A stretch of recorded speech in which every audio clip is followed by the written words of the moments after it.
आज हम एक ऐसी कंपनी की कहानी में उतर रहे हैं जो 1989 में शुरू हुई थी। हम्म।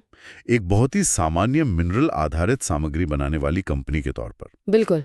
और आज वो बेबी फॉर्मूला से लेके इलेक्ट्रिक गाड़ियों की बैटरी तक के लिए मतलब जरूरी घटक बना रही है। ये कमाल का ट्रांसफॉर्मेशन है। हमारे पास सुदीप फार्मा लिमिटेड की पहली अर्निंग्स कॉन्फ्रेंस कॉल का ट्रांसक्रिप्ट है।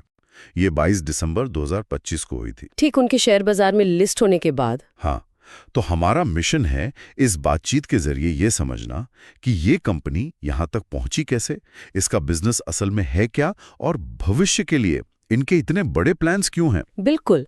और किसी भी कंपनी की पहली अर्निंग्स कॉल बहुत खास होती है। ये सिर्फ तिमाही नतीजों का ऐलान नहीं है, नहीं, बल्कि ये मैनेजमेंट का दुनिया को ये बताने का पहला मौका होता है कि हम कौन हैं और हम कहाँ जा रहे हैं। सही बात है। सुदीप फार्मा के केस में ये ट्रांसक्रिप्ट सिर्फ नंबरों का खेल नहीं है, बल्कि ये 3 दशकों के सफर और भविष्य के लिए एक बिल्कुल नए अध्याय की शुरुआत का ऐलान है। तो चलिए शुरू से शुरू करते हैं, कंपनी के कोर बिजनेस को समझते हैं। ट्रांसक्रिप्ट के हिसाब से इनके 2 मुख्य हिस्से हैं। पहला है फार्मा, फूड और न्यूट्रिशन। अब सुनने में तो ये बहुत सीधा साधा लगता है, कैल्शियम, जिंक, आयरन बनाना। हाँ, एक तरह से कमोडिटी जैसा लगता है। वही तो, ये तो एक तरह का कमोडिटी बिजनेस हुआ ना। हाँ। इसमें खास बात क्या है? अच्छा सवाल है, क्योंकि ऊपर से देखने पर ऐसा ही लगता है। ये वर्टिकल उनके कुल रेवेन्यू का लगभग 60% है, तो ये उनकी नींव है। ठीक है। लेकिन इसका जो खास पहलू है वो इसके सबसे मुश्किल सेगमेंट में छिपा है, इन्फेंट न्यूट्रिशन, शिशु पोषण। जी। ट्रांसक्रिप्ट में मैनेजमेंट ने बताया कि वे दुनिया की 3 सबसे बड़ी इन्फेंट न्यूट्रिशन कंपनियों को सप्लाई करने वाली एकमात्र भारतीय कंपनी है। एकमात्र भारतीय कंपनी, ये तो बहुत बड़ी बात है। नामुमकिन होता है, खासकर जब बच्चों के स्वास्थ्य की बात हो। नामुमकिन ही समझिए। मैनेजमेंट ने कॉल पर बताया कि किसी भी सप्लायर के लिए मंजूरी के प्रक्रिया में ही 5 से 7 साल लग जाते हैं। क्या 5 से 7 साल? हाँ, 5 से 7 साल सिर्फ ये साबित करने में कि आप भरोसे के लायक हैं। बाप रे। ये कोई प्रोडक्ट बेचने जैसा नहीं है, ये भरोसा बेचने जैसा है। और यही उनका असली मोट या कह लीजिए सुरक्षा कवच है। तो मतलब उनकी असली ताकत फैक्ट्री में नहीं बल्कि उन फाइलों और सर्टिफिकेट्स में है। काफी हद तक। ट्रांसक्रिप्ट में 2 बहुत हैरान करने वाले फैक्ट्स हैं। बताइए। पहला, ये भारत की पहली और एकमात्र कंपनी है जिसे अपने मिनरल आधारित घटकों के लिए यूएस एफडीए की मंजूरी मिली है। अच्छा। और दूसरा, ये पूरी दुनिया में सिर्फ 9 कंपनियों में से एक है और भारत में अकेली, जिसके पास कैल्शियम कार्बोनेट को एक एक्टिव फार्मास्यूटिकल इंग्रेडिएंट, एक एपीआई के तौर पर बेचने के लिए यूरोपियन सीईपी सर्टिफिकेशन है। 9 कंपनियां पूरी दुनिया में? पूरी दुनिया में। ये तो हैरान करने वाली बात है। इसका मतलब है कि वे अपने क्षेत्र में वाकई एक एलीट क्लब का हिस्सा हैं। बिल्कुल। और ये सर्टिफिकेट्स ही वजह है कि 14 फॉर्चून 500 कंपनियां उनकी ग्राहक है। और ये भरोसा ही उनकी असली संपत्ति है। इसका मतलब यह है कि जब वे किसी नए ज्यादा मार्जिन वाले उत्पाद के साथ अपने ग्राहकों के पास जाते हैं तो दरवाजे पहले से ही खुले होते हैं। उन्हें हर बार खुद को शून्य से साबित नहीं करना पड़ता। एग्जैक्टली। ये भरोसा उनके सेल्स साइकिल को छोटा करता है और उन्हें बेहतर प्राइसिंग पावर देता है। ठीक है, तो उनका मूल व्यवसाय एक धीमी गति से बढ़ने वाला भरोसे पर आधारित बिजनेस है जहां घुसना मुश्किल है। ये तो समझ आ गया। लेकिन अगर 60% रेवेन्यू यहां से आता है तो बाकी 40% कहां से आ रहा है, खासकर जब वो हिस्सा इतनी तेजी से बढ़ रहा हो? Speciality ingredients. ये 2021 में ही शुरू हुआ और बहुत तेजी से बढ़ रहा है। सिर्फ कुछ साल पहले? हाँ, और ये पूरी तरह टेक्नोलॉजी पर आधारित है, जहां वो सिर्फ मिनरल नहीं बल्कि समाधान बेचते हैं। समाधान से आपका क्या मतलब है? कोई उदाहरण दे सकती हैं? जरूर।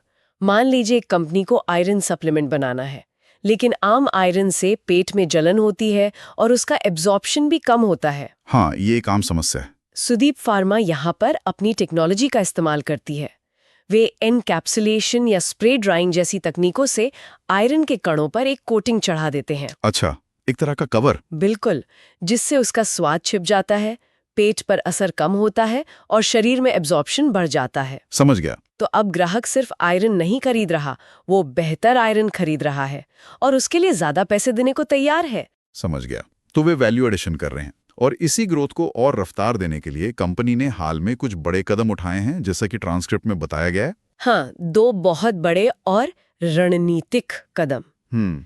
पहला, मई 2025 में आयरलैंड की एक company nutrition supplies and services, मतलब NSS में 85% हिस्सेदारी खरीदना। आयरलैंड में? जी, ये यूरोप के इन्फेंट न्यूट्रिशन बाजार में घुसने का एक शॉर्टकट था। शॉर्टकट कैसे? जहां खुद से घुसने में 4-5 साल लगते, वहीं इस अधिग्रहण से उन्हें बाजार में तत्काल पहुंच मिल गई। लेकिन क्या यूरोप में एक कंपनी खरीदना ही एकमात्र रास्ता था? वे अपना डिस्ट्रीब्यूशन नेटवर्क भी तो बना सकते थे। बना सकते थे, लेकिन उसमें कई साल लगते। और इस अधिग्रहण का एक और फायदा हुआ। क्या? अब NSS, जो पहले किसी और से कच्चा माल खरीदती थी, वो सुदीप फार्मा से ही खरीद सकती है। अच्छा, तो सप्लाई चेन कंट्रोल में आ गई। और कंट्रोल दोनों बेहतर होते हैं। और दूसरा बड़ा कदम? दूसरा कदम है गुजरात के नंदेसरी में उनका 5वां और सबसे बड़ा मैन्युफैक्चरिंग प्लांट। ठीक है। और ये सिर्फ मौजूदा क्षमता बढ़ाने के लिए नहीं है, ये प्लांट सीधे सीधे उनके स्पेशलिटी वर्टिकल को सुपरचार्ज करेगा। मतलब ये नए प्रोडक्ट्स के लिए? हाँ, यहाँ वे बिस्ग्लाइसिनेट्स और ग्लूकोनेट्स जैसे अगली पीढ़ी के उत्पाद बनाएंगे। बिस्ग्लाइसिनेट्स, ये तो काफी टेक्निकल नाम है। आम भाषा में इसका क्या मतलब है? बिस्ग्लाइसिनेट सिर्फ एक फैंसी नाम नहीं है, ये आयरन को एक अमीनो एसिड के साथ कवच पहनाने जैसा है। अच्छा, जिससे शरीर इसे आसानी से सोख सके और पेट में जलन भी न हो। तो ये वही बेहतर आयरन वाली टेक्नोलॉजी है? एग्जैक्टली, ये वो टेक्नोलॉजी है जिसके लिए ग्राहक प्रीमियम देने को तैयार हैं। तो ये नया प्लांट असल में उनके हाई मार्जिन, टेक्नोलॉजी ड्रिवन भविष्य की नींव रख रहा है। तो एक तरफ यूरोप में एक कंपनी खरीद रहे हैं और दूसरी तरफ भारत में एक अत्याधुनिक प्लांट बना रहे हैं। ये तो शतरंज की बिसात पर एक साथ कई चालें चलने जैसा है। बिल्कुल। इसमें जोखिम भी तो बहुत होगा। हाँ, और ये जोखिम हमें उनके वित्तीय आंकड़ों में भी दिखता है। हाँ, चलिए अब जरा नंबरों की बात करते हैं। वित्त वर्ष 26 की पहली छमाही में कंपनी की कुल आय 31% बढ़कर 302.9 करोड़ रुपए हो गई। ये शानदार ग्रोथ है ना? लेकिन उनका ईबिडा मार्जिन, जो मुनाफे का एक पैमाना है, वो पिछले साल 40.9% से घटकर 37.9% पर आ गया। टॉप लाइन ग्रोथ तो अच्छी है, पर प्रॉफिट पर दबाव क्यों आ रहा है? क्या बिजनेस कम मुनाफे वाला होता जा रहा है? पहली नजर में ऐसा ही लगता है, और कॉल पर एक एनालिस्ट ने ये सवाल पूछा भी था। हाँ, जरूर पूछा होगा। लेकिन मैनेजमेंट का जवाब कहानी को पूरी तरह बदल देता है। ये मार्जिन में गिरावट नहीं, बल्कि भविष्य के लिए एक निवेश है। निवेश कैसे? इसके दो मुख्य कारण हैं। पहला, कंपनी अब तक वितरकों यानी डिस्ट्रीब्यूटर्स के जरिए काम करती थी। ठीक है। अब वे यूरोप और अमेरिका में अपनी सीधी सेल्स टीम और वेयरहाउस बना रहे हैं। अच्छा, डायरेक्ट टू कस्टमर जा रहे हैं। एक तरह से इसमें अभी पैसा खर्च हो रहा है, जिससे मार्जिन कम दिख रहा है। लेकिन लंबे समय में जब डिस्ट्रीब्यूटर का कमीशन हटेगा तो मार्जिन अपने आप बढ़ जाएगा। ठीक है, ये तो समझ आता है, ये एक रणनीतिक निवेश है। और दूसरा कारण? दूसरा कारण उनके नए बैटरी मटेरियल व्यवसाय में हो रहे शुरुआती R&D और दूसरे खर्चे हैं। एक मिनट रुकिए, बैटरी मटेरियल? जी, ये तो बिल्कुल अलग दुनिया है। क्या ये एक महंगा भटकाव नहीं है? एक तरफ आपका प्रॉफिटेबल फार्मा बिजनेस है, और उसके मार्जिन पर आप एक ऐसे बिजनेस के R&D का बोझ डाल रहे हैं जिसका कोई नतीजा निकलेगा या नहीं, ये भी पक्का नहीं है। आपने बिल्कुल सही नस पकड़ी है। और यही सवाल सबके मन में है। हाँ। ट्रांसक्रिप्ट का सबसे चौंकाने वाला हिस्सा यही है, जहां सुदीप फार्मा ने सुदीप एडवांस्ड मटेरियल्स यानी सैम के जरिए बैटरी सामग्री के बाजार में उतरने का ऐलान किया। और वो बना क्या रहे हैं? वे LFP यानी लिथियम आयरन फॉस्फेट बैटरी के लिए एक बहुत जरूरी घटक बैटरी ग्रेड आयरन फॉस्फेट बनाएंगे। लेकिन क्यों एक फार्मा और न्यूट्रिशन कंपनी अचानक बैटरी क्यों बनाने लगी? ये तो ऐसा है जैसे कोई बेकरी अचानक स्टील बनाने लगे। क्या कनेक्शन है? कनेक्शन है, और ये काफी गहरा है। अगर आप सोचें तो ये कोई रैंडम जंप नहीं है। कैसे? पहली बात, वे पिछले 10 सालों से फूड ग्रेड आयरन फॉस्फेट बना ही रहे हैं। अच्छा, तो आयरन फॉस्फेट तो पहले से ही बना रहे हैं। हाँ, तो उन्हें केमिस्ट्री पता है। उनकी जो कोर स्ट्रेंथ मिनरल केमिस्ट्री और प्रोसेस इंजीनियरिंग में है, वे बस उसी को एक नए हाई ग्रोथ मार्केट में अप्लाई कर रहे हैं। तो ये सिर्फ एप्लीकेशन का बदलाव है, कॉम्पिटेंस का नहीं। बिल्कुल। ठीक है, मान लिया कि उनके पास टेक्निकल विशेषज्ञता है, लेकिन मार्केट तो बहुत बड़ा और प्रतिस्पर्धी होगा। बिल्कुल, और यही दूसरा कारण है, बाजार का अवसर। इलेक्ट्रिक गाड़ियों और एनर्जी स्टोरेज की वैश्विक मांग आसमान छू रही है। ये तो है। ये दशकों तक चलने वाली ग्रोथ स्टोरी है।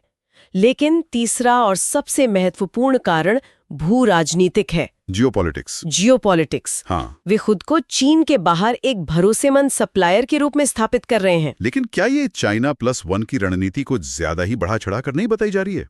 चीन के पास दशकों का अनुभव, भारी सरकारी सब्सिडी और बहुत बड़ा स्केल है। क्या एक भारतीय कंपनी सच में कीमत और पैमाने पर मुकाबला कर सकती है? ये एक बहुत जरूरी सवाल है और इसका जवाब हाँ या ना में नहीं है। सुदीप शायद शुरुआत में चीन से कीमत पर मुकाबला ना कर पाए, तो फिर? लेकिन दुनिया भर की बड़ी ऑटोमोबाइल और बैटरी कंपनियां अब सिर्फ कीमत नहीं देख रहीं, वे अपनी सप्लाई चेन का जोखिम कम करना चाहती हैं। अच्छा, डी रिस्किंग। हाँ, वे नहीं चाहती कि उनका पूरा कारोबार किसी एक देश की नीतियों पर निर्भर हो। इसलिए वे चीन के बाहर एक भरोसेमंद, उच्च गुणवत्ता वाले दूसरे या तीसरे सप्लायर के लिए थोड़ा प्रीमियम देने को भी तैयार है। सुदीप उसी प्रीमियम मार्केट को टारगेट कर रही है। तो वे एक रणनीतिक गैप को भरने की कोशिश कर रहे हैं। उनकी योजनाएं कितनी बड़ी हैं? काफी महत्वाकांक्षी हैं। वे गुजरात के दहेज में एक नया प्लांट लगा रहे हैं जिसकी शुरुआती क्षमता 25,000 मीट्रिक टन होगी। 25,000 मीट्रिक टन? जी, इस प्रोजेक्ट के पहले चरण में लगभग 220 करोड़ रुपए का निवेश होगा और इसे 2027 की शुरुआत तक पूरा करने का लक्ष्य है। और ये सिर्फ शुरुआत है? हाँ, मैनेजमेंट का कहना है कि ये सिर्फ शुरुआत है। उनका लक्ष्य इसे 100,000 टन की क्षमता तक ले जाना है ताकि वे बड़े वैश्विक ग्राहकों के लिए एक सार्थक सप्लायर बन सकें। ये एक लंबी दौड़ की तैयारी है। एक आखिरी सवाल जो मेरे मन में आ रहा है वो Q2 के प्रदर्शन को लेकर है। ट्रांसक्रिप्ट में एक एनालिस्ट ने पूछा था कि दूसरी तिमाही में ग्रोथ धीमी क्यों रही? हाँ, और उसका जवाब भी भू राजनीति से जुड़ा था। अच्छा। मैनेजमेंट ने साफ किया कि इसका मुख्य कारण अगस्त 2025 में अमेरिका में घोषित नए टैरिफ थे। ओहो। स्थिति साफ होने तक अमेरिकी ग्राहकों ने अपने ऑर्डर रोक दिए। इस वजह से कुछ बिक्री जो Q2 में होनी थी वो Q3 में चली गई। तो ये मांग में कोई कमी नहीं थी, बस एक अस्थायी रुकावट थी। बिल्कुल। और इससे ये भी पता चलता है कि कंपनी का कारोबार वैश्विक घटनाओं के प्रति कितना संवेदनशील है। तो अगर पूरी कहानी को समेटें तो हमने सुदीप फार्मा की यात्रा को देखा, एक सामान्य मिनरल निर्माता से लेकर न्यूट्रिशन के लिए हाईटेक समाधान देने वाली कंपनी तक। और अब वे वैश्विक ऊर्जा क्रांति में एक संभावित खिलाड़ी बनने की राह पर हैं। ये धैर्य, दूरदर्शिता और सही समय पर बड़े दांव लगाने की एक शानदार कहानी है। बिल्कुल।